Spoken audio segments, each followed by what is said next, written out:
할렐루야. 하나님이 축복하신 새로운 날을 맞았습니다. 오늘도 우리는 기쁘게 살기로 선택하고 승리하며 살기로 선택하고 의롭게 살기로 선택하고 하루를 시작합니다. 오늘 12월 3일입니다. 오늘 우리가 말씀의 실제로 함께 하루를 시작하도록 하겠습니다. 하나님의 말씀이 우리 안에 들어갈 때 그 말씀은 우리에게 능력을 창출해내고 그래서 우리 삶이 달라지게 합니다. 오늘 제목은 기독교는 예수님의 부활에 근거하고 있습니다 라는 제목입니다. 우리가 기독교 생각하면서 그리스도의 십자가, 예수님이 달리셨던 십자가를 생각 많이 하게 되는데요. 사실 십자가는 우리 구원 과정에 있었던 그 예수님의 헌신과 예수님의 희생과 죽으심이었고요. 그 후에 부활이 바로 우리가 거듭나는 길을 예비했습니다. 로마서 6장 4절 같이 읽겠습니다. 그러므로 우리가 그의 죽으심과 합하여 세례를 받음으로 그와 함께 장사되었나니 이는 아버지의 영광으로 말미암아 그리스도를 죽은 자 가운데서 살리신과 같이 우리도 또한 새 생명 가운데서 행하게 하려 함이라.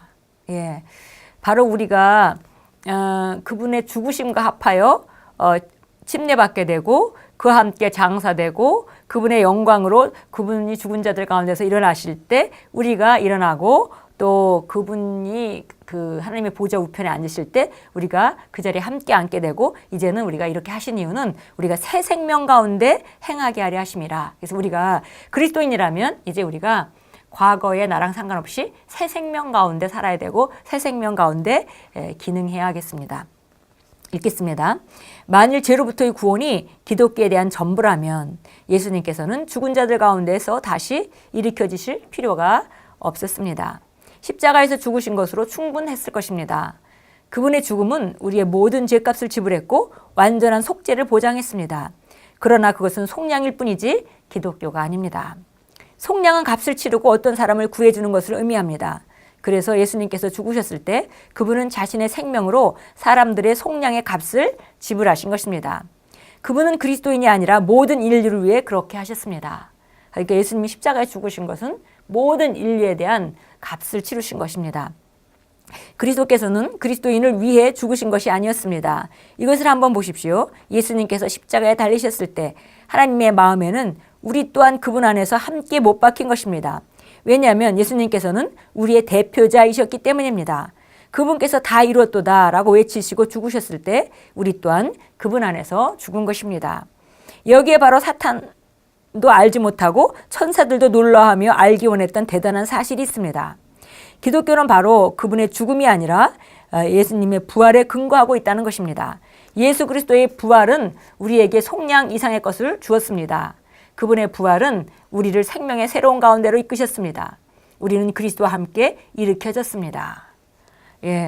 정말 여기 사탄이 알지 못하고 천사들도 놀라워하며 알기 원했던 대단한 사실은 바로 그분의 죽음에서 끝난 것이 아니라 그리스도의 부활이 우리에게 속량 이상의 것, 새로운 생명을 주실 수 있는 길을 여신 것이다. 이렇게 이제 쓰셨습니다. 근데 제가 이걸 읽으면서 패션 오브 크라이스트 그 마지막에 그 예수님이 죽으시는 장면에 대한 그 영상이 떠올랐습니다.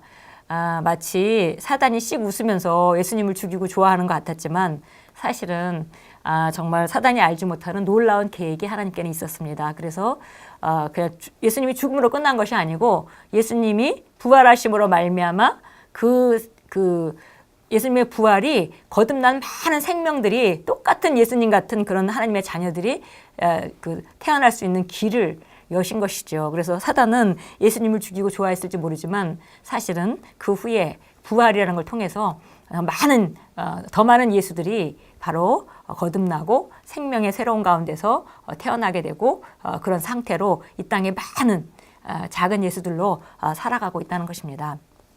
로마서 10장 9절은 이렇게 말씀합니다. 내가 만일 내 입으로 예수를 주로 시인하며 또 하나님께서 그를 죽은 자 가운데서 살리신 것을 내 마음에 믿으면 구원을 받으리라. 구원은 주 예수 그리스도의 부활하심을 믿고 그분의 주되심을 고백하는 것으로 옵니다. 그리스도인은 부활하신 그리스도와 동일시된 사람입니다. 그리스도인들에게 과거는 없습니다. 왜냐하면 성경은 고린도서 5장 17절에서 그런즉 누구든지 그리스도 안에 있으면 새로운 피조물이라 이전 것은 지났으니 보라 새 것이 되었도다 라고 말씀하기 때문입니다. 이것은 그리스도에는 이전에 존재한 적이 없었던 완전히 새로운 종족이라는 의미입니다. 예, 그리스도인들이 태어난 것은 바로 예수님의 부활, 죽은 자 가운데서 일으키심 같이 첫 열매의 첫 부활의 증인이 되신 것이고요.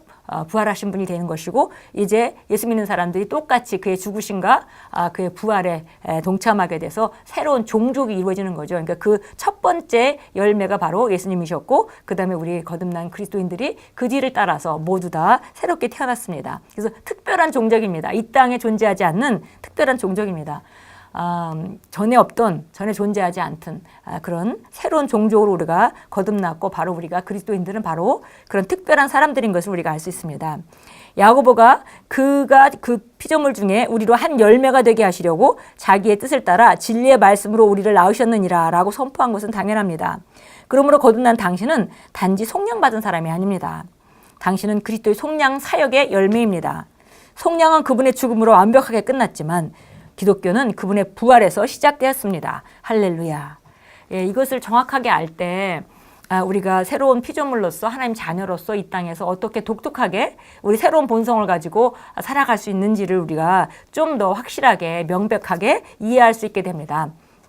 많은 사람들이 십자가에는 잘 이해하고 있는데 이 부활을 잘 이해하고 있지 못하기 때문에 십자가에서 하신 일, 계속 그 하신 일에 감사하고 있지만 실제로 그 하신 일은 모든 사람에게 속량의 길을 주시고 누구든지 받아들이기만 하면 그 속량을 받을 수 있도록 길을 여신 것이고요.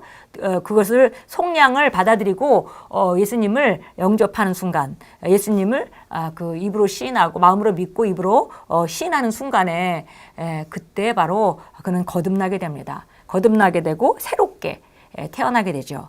그래서 기독교의 시작은 바로 거듭남이고요. 그 다음에 거듭난 자들을 기독교인이라고 말합니다. 예, 그래서 정말 놀라운 부활이 바로 우리 그리스도인들의 시작이고, 그것이 바로 우리가 새롭게 태어나는 지점이고, 우리는 새로운 본성을 가지고 새로운 능력으로 하나님의 자녀로 태어났습니다.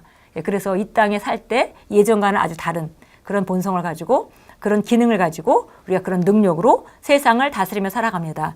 예전에 살던 삶이 환경의 지배를 받고 질병의 피해를 받고 사는 그런 삶이었다면, 거듭난 그리스도인들은 하나님의 자녀로서 영생하는 생명을 가지고, 하나님의 생명을 가지고 우리가 그것들을 다스리며 살아가는 그런 삶입니다.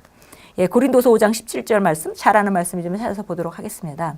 고린도서 5장 17절입니다. 17절 같이 읽겠습니다.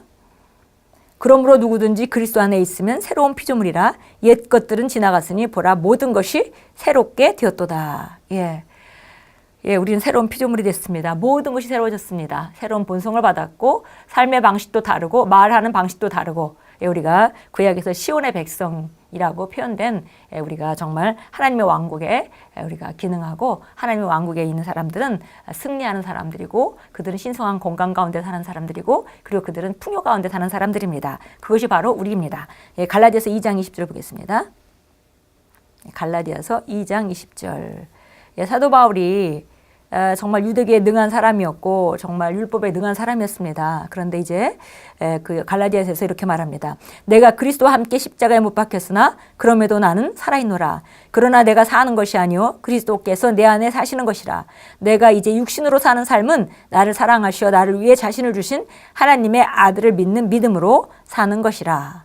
예, 그래서 이제 정말 그리스도와 함께 십자가에 못 박혔고 그럼에도 불구하고 내가 살아있는데 이제 사는 것은 옛날에 그 생명으로 사는 것이 아니라 내 안에 있는 그리스도로 말미암아 살아가는 것이다 라고 말씀하고 있습니다. 우리 함께 기도합니다. 사랑하는 아버지, 저를 그리스도와 하나 되게 하심에 감사드립니다. 저는 새로운 피조물이며 생명의 새로운 가운데 걷고 제가 그리스도와 함께 일으켜졌으며 그분과 함께 승리와 권세와 영원한 통치의 자리에 있다는 것을 인식합니다. 예수 이름으로 기도합니다. 아멘. 예, 그래서 보니까 부활해서 우리가 정말 거듭나서 새롭게 하나님의 자녀로 태어날 때 가지고 있는 영생하는 생명, 그리고 성령님이 우리 안에 들어오시고 우리에게 사랑이 부음받고 우리가 의의 생명을 가지게 되고, 이것은 바로 우리 그리스도인들이 어떻게 살아야 될지를 보여줍니다. 과거와 비슷한 그런 삶이 아니라 이제 새롭게 부어진 새로운 본성으로 기능하는 자. 우리 안에는 아가페 사랑이 부어져 있고 우리는 의로운 것들을 행동하며 우리가 죄를 다스리고 그뿐 아니라 우리가 어떤 삶이든지 다스리는 예수님께서 이 땅에 계실 때 최고의 모델을 보여주셨습니다. 바로 어떤 상황도 다스리는 삶에 하나님의 아들의 삶임을 보여주셨습니다. 그래서 그렇게 사는 삶이 우리에게 주어졌습니다. 우리는 바로 예수님의 부활의 근거에서 새로운 본성을 가지고 그분의 생명을 가지고 성령과 동행하며 승리하는 삶을 살아갑니다. 오늘도 왕과 같이 다스리는 삶을 만들어 가십시오. 예수 이름으로 축복합니다.